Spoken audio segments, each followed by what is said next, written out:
Salut tout le monde, salut les monégasques, bienvenue pour un nouveau débrief. Alors là on se retrouve pour une nouvelle compétition, pour la Coupe de France, parce que ça y est, on est au mois de janvier, on est passé en 2023, et la Coupe de France commence. Alors on avait repris un petit peu avant par rapport à la Coupe du Monde, on avait plutôt réussi notre rentrée en matière avec la victoire contre Brest et Auxerre, et là on avait une parenthèse sportive parce que, comme c'est souvent le cas, les équipes tournent beaucoup parce qu'elles jouent comme des équipes inférieures. Les équipes de Ligue 1 font beaucoup tourner, font jouer les jeunes. Et on en profite pour voir un petit peu ceux qui jouent beaucoup moins. Et souvent, c'est des équipes totalement remaniées. Et là, Monaco ne dérogeait pas à la règle. Et pour ce faire, en fait, le contexte était pas super favorable parce qu'on avait vu que Philippe Clément avait mis Mbolo et Camara sur le flanc. C'est-à-dire qu'ils n'étaient même pas sur le banc, ils n'étaient pas appelés. Et donc on avait des titulaires en moins. Et au coup d'envoi, en fait, on a vu qu'il avait tout changé, quoi. C'est-à-dire que, comme je vous l'ai dit, on jouait contre le Rodez Aveyron Football. Et donc on était censé s'imposer, gagner, même avec une équipe remaniée. Et donc on a vu que Didillon serait titulaire, on l'a vu en conférence de presse. Et derrière, on avait Aguilar, on avait Jacobs. Donc ça, globalement, oui, c'est les remplaçants, mais qui jouent quand même pas mal en ce moment. Dans l'axe, on avait Dissassi, qui lui, pour le coup, est titulaire, avec Malang Sarr, qui pourrait devenir titulaire après le départ de Badiachil. Milieu de terrain, là, on avait de la jeunesse, avec Magassa et Matazo, donc là, rien à voir. Sur les côtés, on avait Minamino, qui lui aussi joue pas beaucoup. Sur le côté droit, on avait Gelson, qui lui peut être titulaire aussi en ce moment. Et devant, on avait Akliouche en 10, et Ben Yedder devant. Donc vous voyez, c'était une équipe avec des remplaçants, mais aussi des potentiels titulaires, mais on a bien vu qu'il avait quand même tout changé, et que malgré ça, on devait s'imposer largement, parce que Rodez était à notre portée.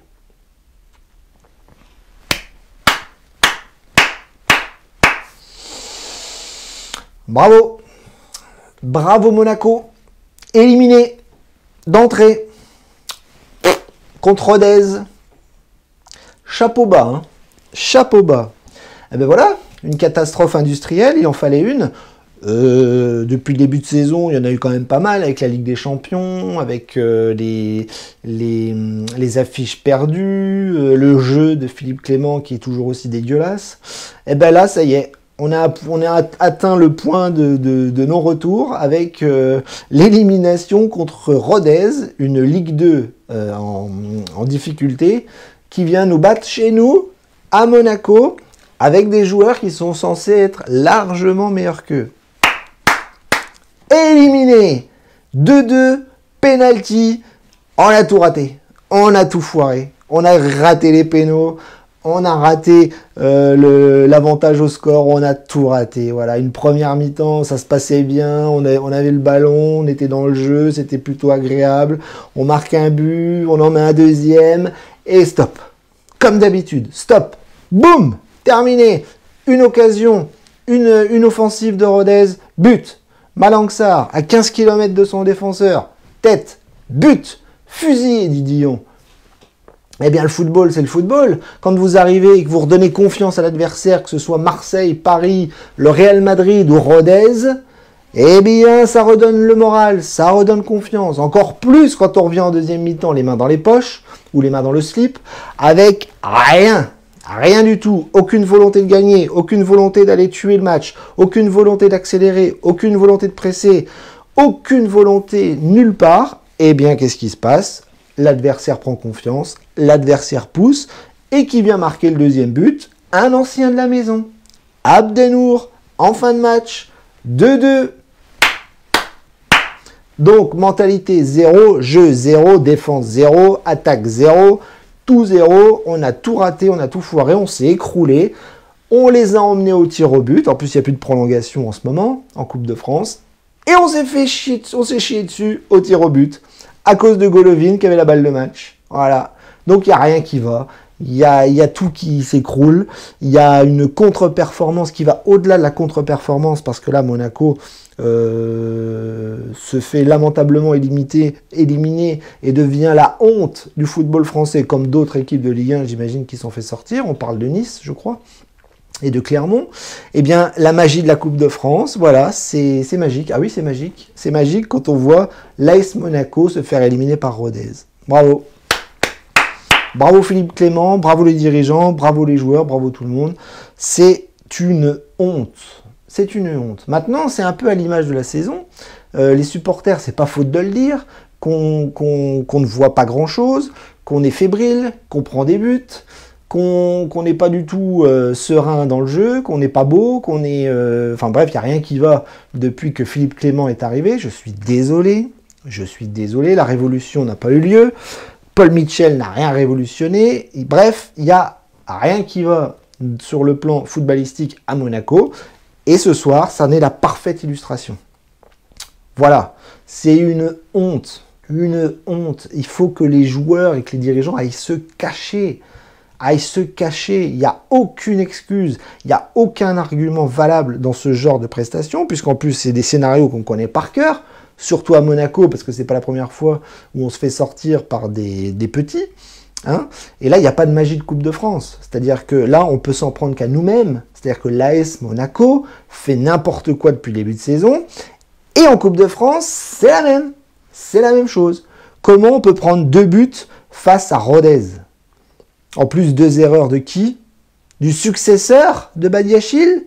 Du titulaire en défense centrale? Du titulaire axe gauche? Mais vous vous foutez de notre gueule. Vous vous foutez de notre gueule. Ce mec n'a aucune compétence. Malang Sarr n'est pas bon. Malang Sarr est même dangereux. Alors, attention. Malang Sarr n'est pas le seul responsable. C'est une équipe de foot. Ils sont 11, voire plus. Et c'est tout un système défensif qui ne va pas. Quand c'est Badiachil, ça n'allait pas. Quand c'est Malang Sarr, ça va pas. Quand c'est Maripane, ça va pas. Quand c'est Dissassi, ça va pas. Ils font tous des boulettes, on prend des buts, et on n'arrive pas du tout à sécuriser la défense. Et donc, on est à l'image de ce que Philippe Clément propose depuis qu'il est arrivé, c'est-à-dire une immense passoire. Une immense passoire. Parce que des buts, on en marque. On en a mis ce soir, à Cliouche, Ben Yedder. On a marqué des buts. Mais à 2-0, ça doit être plié. Ça doit être même le côté ketchup. Vu la physionomie du match, vous devez gagner 3, 4, 5-0. Vous devez les tuer, les étouffer, les finir. Eh bien non. Monaco, les spécialistes du j'arrête de jouer, du j'ai les mains dans les poches, du je suis plus fort que les autres. Eh ben non. Eh ben non. Eh ben non, t'es pas plus fort que les autres parce que tu te fais piner comme chaque week-end. Comme chaque mercredi, que ce soit en Coupe d'Europe, que ce soit en championnat, que ce soit contre des petits, que ce soit contre des gros, que ce soit contre des moyens. Rien. Rien. Voilà. Donc, qu'est-ce qui va se passer là, à votre avis? Qu'est-ce qui va se passer? Les supporters sont fous, les supporters en ont marre, même les optimistes, même les gens qui voient le bien partout, ils en ont marre. Ils en ont marre. Ils voient bien que cette élimination, c'est vraiment le genre de match qu'on ne peut pas laisser passer.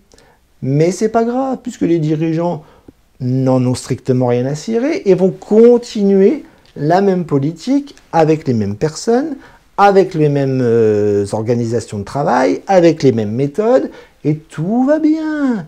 C'est un accident, c'est pas grave. Il faudra gagner à Lorient mercredi. Ben oui, il faudra gagner à Lorient mercredi, on n'a pas le choix.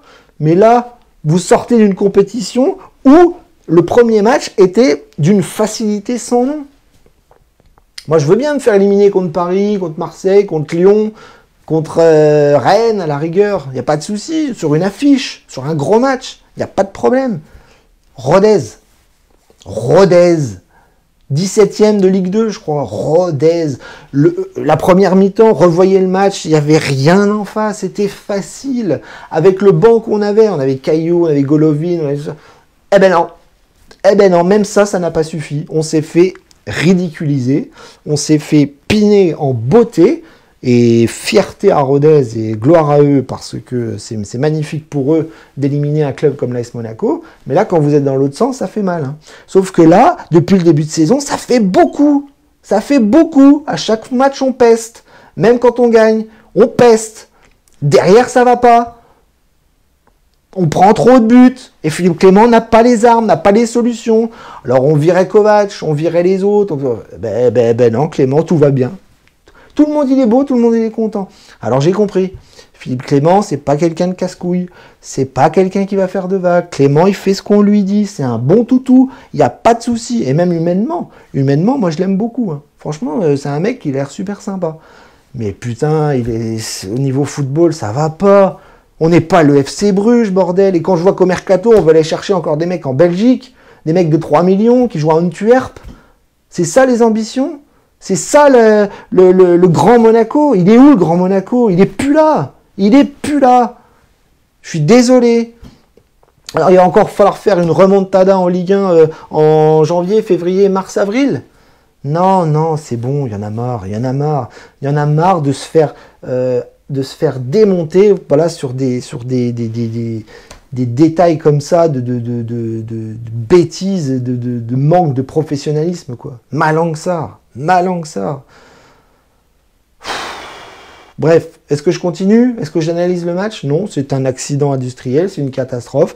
Il n'y a que les supporters qui vont avoir mal au ventre, qui vont pleurer. Je pense que les joueurs, ben, ils ont déjà la tête à mercredi.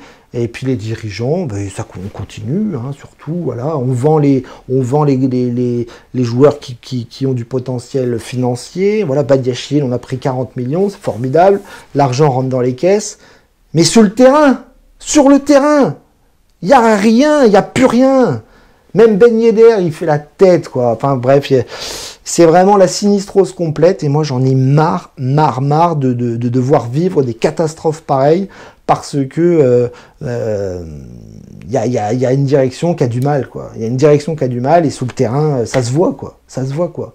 Paul Mitchell est peut-être très bon, Philippe Clément était peut-être très bon en Belgique, mais non, c'est pas possible. C'est pas possible. On veut revoir du football, on veut revoir du jeu, on veut revoir des victoires et on veut revoir des trophées, quoi. C'est possible, ça? Non, c'est pas possible. Bref, j'arrête là, je m'énerve. Rendez-vous mercredi pour débriefer ce magnifique Lorient-Monaco.